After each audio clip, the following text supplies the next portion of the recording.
Hi guys, I'm doing this video today with the most unflattering lighting ever in the universe.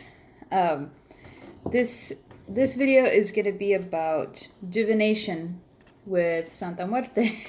The cat butt gets out of the way. Sorry. Okay. And there's different ways that you can do divination with her. There's different ways that you can get answers out of her.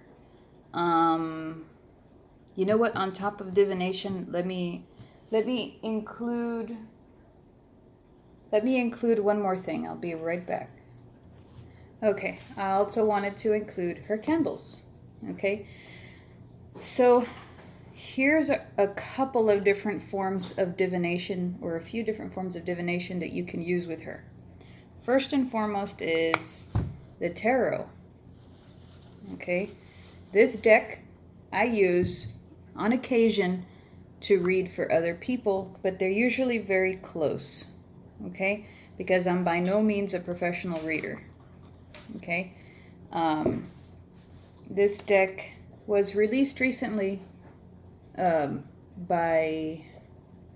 on Amazon by Fabio Listrani, and there's 78 cards in that deck. Okay, and here's some of the artwork. I apologize for the glare.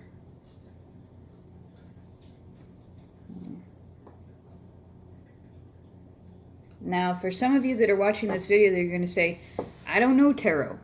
That's okay. Most tarot decks come with a little book that gives you the meanings, and if you don't happen to have a deck that comes with the meanings, there's an app called Galaxy Tarot, and it'll tell you the meanings of all the different cards. And if you want to get more in depth, you can just go to biddytarot.com, and it'll tell you in depth what most people perceive the meanings to be. Also keep in mind that what the traditional meaning is can be something completely different from what your intuition tells you the meaning is, especially if it's on a more personal level. So I'll use these cards for other people. And let me see, get back in there. And I will use these cards, which are my favorite, for personal readings for mainly myself and very close people who I know for a fact are enthusiasts or devotees of Santa Muerte. This deck, I've mentioned it before, is the Tarot of Santa Muerte is what it's called, and it's in Spanish. So for those of us English speakers, you're going to have to use Google Translate for this one. Okay, this is some of the artwork. It's very cool, like old style Mexican artwork.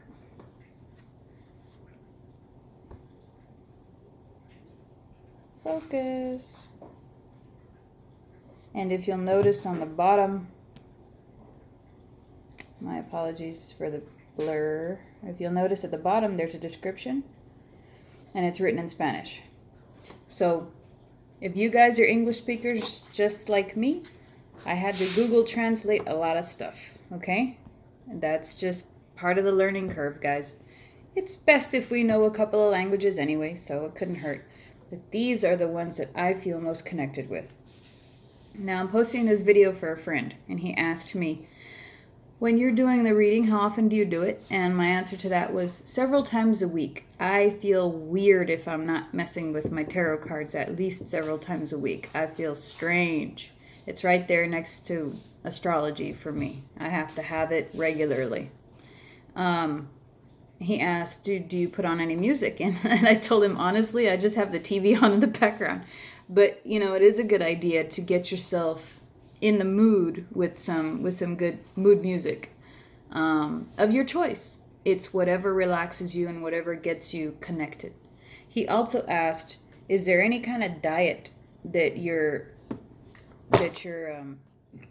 excuse me, that you're using to better your divination.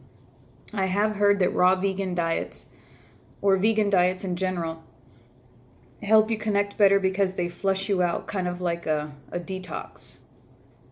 So I have heard that. I've been eating vegan for the past 2 weeks, which is a fairly easy transition. Granted, there's a lot of junk food. And I have noticed more connectivity, to say the least. And I've only really just been drinking this, I'll be honest, and Sprite and water. That's all I drink. And so Sprite only when I need an extra sugar boost. But take your multivitamins, you know, take fish oil or omega-3s if you're vegan. And drink lots and lots of water to flush out your system. That will definitely help your connection. Okay? And here comes the interruption. Hold on just a second. Okay, sorry. So I used that. I also use these coins. Some people say that you can use any coins, and I use these. I made them out of a wooden dowel, which is basically a round piece of wood that you saw. And she gave me this idea where she says, both white equals yes, both black equals no, and black and white is like a or an I don't know, or a doesn't matter. So, these freaking cats. So when I'm about to use these on her, I will kind of knock them on her altar. I will put Florida water on them, or some kind of cleansing water, and then I will proceed to first and foremost ask her if she wants to talk. And if it lands on this, then I proceed to ask her questions, and I write them down in a notebook. Okay? So there's the coins, there's the tarot, there's also candles. This is another form of divination in itself. It's, reading fire is called pyromancy, but there's also reading wax and reading smoke. Usually what you're trying to do is find figures. When you're using candles, you can put two side by side. One can mean yes, one can mean no. And you'll see how they flicker. So what we're going to do right now, just a second. The kid keeps interrupting me. So anyway, come on, everybody. You'll light it. And if you're using these for divination, I mean, you can also add oil. On the inside, you can put a little drop of oil here and there, if you like. And make sure that the air con's not on. Make sure there's no fans blowing. Make sure that there's nothing that's going to interrupt the flame itself. Okay? So, here you go. Let's see if you can see that. This is my forward-facing camera. So, can you see? I don't know why I'm asking, but that is a pretty steady flame. Now, I have the air con going.